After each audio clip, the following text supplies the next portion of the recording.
Welcome to Prajim Technologies. I am Venkat. This is part 18 of ASP.NET video series. In this session, we'll learn about binding a drop-down list to an XML file. Before continuing with the session, I strongly recommend to watch part 16 and 17 of this video series.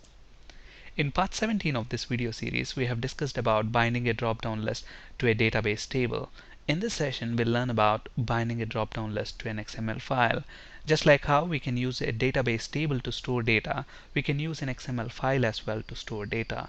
For example, here I have this countries.xml file, which has got countries root XML element, and within countries we have got country elements, and within each country element I have country ID and country name. And if you look at the sample data, we have got 4 countries: India, US, Australia, and UK. And if you look at the drop-down list on the right hand side, we are displaying all these 4 countries within the drop-down list. In addition to these 4 countries, I also have another list item in the drop-down list, which is select. It's not present in the XML file. So where is this coming from? How to add this element to the drop-down list? We'll look at that in a demo. Let's flip to Visual Studio. So the first thing that we have to do is to add the XML file to our ASP.NET Web Application project. To do that, go to Solution Explorer, right-click on your project and select Add New Item. And from the Add New Item dialog box, select XML file. Give that XML file a meaningful name. In our case, let's call that countries.xml. Click Add. So that adds the XML file to your ASP.NET Web Application project. But make sure you right-click on the project, not on the solution, because if you right-click on the solution and select Add, you will get an option to add a project to a solution, because a solution is a collection of projects. Alright, so within this XML file, we need to add countries data. Just to save some time in typing, I have this in a notepad, so let's copy that from there and paste it here. So we have the XML file ready. Now we need to display this XML data within a drop-down list. So let's flip to the web form. Let's drag and drop a drop-down list control onto the web form. Right click on the web form, select View Code. Let's go to the code behind page. In the page load, we want to read from that XML file and display that within the drop-down list. So to read the data from the XML file, the easiest way is to use the dataset object. So we have the dataset object. So dataset ds is equal to new dataset. And by the way, this dataset object is present in system.data namespace. So make sure you use this using statement. Alright, so once I have this dataset object has got a read XML method. Now this method is capable of reading the XML data from an XML file, and then it loads the data into the dataset. But then obviously, if it has to read data from an XML file, it needs to know the path of the XML file. So if you look at the IntelliSense here, the parameter that it expects is the name of the file from which you want to read the data. So in our case, the name of the file is countries.xml. So let's copy the name and pass that. And if you look at this, obviously file name is a string, so we enclose that within double quotes. Okay, so with this line, we have the XML data in the data set. Now once we have the data in the data set, it's pretty simple to bind it to the drop-down list. All you have to do is drop-down list 1 dot data source is equal to data set, and drop-down list 1 dot data bind. Okay, cool. But then another important thing that we have to do is we have to specify the data text field and data value field. Because if you look at the XML data, we have got country ID and country name. So which value do you want to show in the drop-down list, and which value you want to actually hold as the value of the list item object? Okay, how do we specify that? Using the data text field and data value field properties of the drop-down list object. So drop-down list 1 dot data text field is equal to, what is the data text field that we want to display? The country name. So let's copy that, let's paste it here, and then the next thing that we have to specify is the data value field. And data value field is nothing but the country ID, so let's copy that and paste it there. That's it. Now if we run this, it's going to break, and I'll tell you why it breaks in a bit.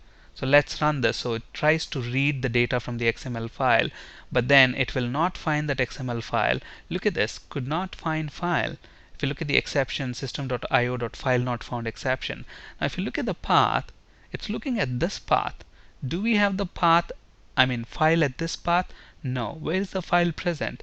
If you go to the Solution Explorer, right click on the solution and say open folder in Windows Explorer, the file is actually present, the XML file is present at this path c:\/adodemo/adodemo, because this is the name of the solution, the solution folder, and this is the web application folder. So at this physical path you have this XML file. Okay, remember, at this physical path, this is the physical path because this path exists on this computer. Okay, now let me show you another way of accessing this XML file. Now if you want to access this XML file, let's close this browser window first. Right click on the XML file and say view in browser. Look at this. Now the XML file shows up in the browser window, but look at the path. Okay, so this is your URL to access that XML file in the browser. Okay, so these URLs are actually virtual paths in the sense they don't really exist on this computer. This URL is somehow mapped to this directory adodemo, and then within that it has got countries.xml. Okay, so if you look at the physical path of that one, it's this one, c:\/adodemo/adodemo/countries.xml. But this somehow got mapped to this path, so it's capable of displaying that.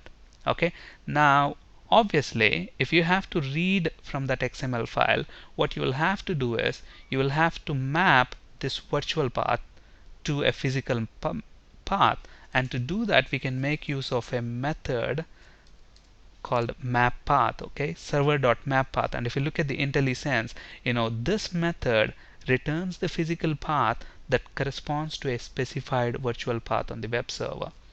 So countries.xml, give me the actual physical path of this file.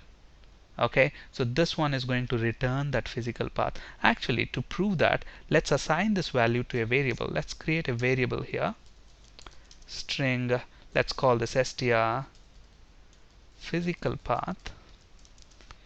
We'll pass that there, and then we will use that variable to pass to this method. Okay, let's throw in a breakpoint here so that we know what's happening when we run the project. So when we run the project, what's going to happen? This method is going to get the virtual path, and then from that virtual path it returns the physical path. And if you remember, let's go to the solution Explorer. If I right click on the project and let's say open folder in Windows Explorer, look at that. The physical path of this file is actually c:\/adodemo/adodemo/countries.xml. So if you go back to Visual Studio, look at that. It gives me the actual physical path of that file. Okay, now if I press F5, you should expect the drop down list to show all the countries as expected. So remember, the server.mapPath method is used to return the physical path for a given virtual path. We will talk about this server.mapPath in a great detail in a later session. Alright, so the next thing that we want to do is, okay, now if you look at the output, we have got all the countries: India, US, Australia, UK. Those are the 4 countries that we have in the XML file, and that's what we see here. Alright, so now let us see how to add this select element to this drop down list. Okay, now obviously we know that a drop down list is a collection of list item objects. So obviously if you want another list item object in the drop down list, you will have to create that and add that to the drop down list. So how do we create a list item object? We have discussed about this in the previous session of this video series. So please check those parts first before continuing with the session. So let's create the list item object. So list item li is equal to new list item. And the 2 important properties, parameters that we have to specify are the text and a value. Okay, the text that I want to display is select, and value, probably -1. because this is not a country, this is just a prompt to the user to select that country. Usually we use -1. Later when we actually talk about validation controls, you will understand why we are using -1, because we use that as the initial value for the required field validator, which knows that okay, the user didn't select anything, it still select the initial value. We'll talk about that when we actually talk about validation control, so don't worry. For now, this is the text and this is the value of the list item object, and now I want to add this to this drop down list. And to do that, simply we can call dropdownlist1.items dot I can use the add method and then pass the list item object. And look at that. When I pass that to the list item object, let's see what happens. When I run this, obviously this drop down list will be bound to that data set, and then we created that list item object and we added it. But then if you look at this, it added that list item object at the end. So that's what the add method does. The add method adds the list item object at the end of the list. We don't want that. We want to insert that at the beginning of this list item collection. So how do I do that? Instead of using the add method, there is another method called insert. So if you look at this method takes two parameters. So obviously you want to insert this list item object in the collection of list item objects you have in the drop down list. So when you are using this insert method, obviously you will have to tell at which location do you want to insert that. I want to insert that at the 0th location, meaning at the top of the collection. So I pass in 0 as the first parameter, and the next parameter is obviously the list item object that you want to add to the drop down list items collection. That's it. So now if we run this, we get the output as expected. The select element shows in the 0th position, which is top on the list, and then the rest of the countries here. See, the only thing to remember here is how do we read the data from the XML file into the data set. We can make use of that read XML method, and to this read XML method you will have to specify the file path where you have the data, and to do that we are using the server.mapPath method. What does this method do? It returns the physical path for a given virtual path. And obviously to insert a list item at a specific location, use the insert method. On this slide you can find resources for ASP.NET, C# and SQL Server interview questions. That's it for today. Thank you for listening. Have a great day.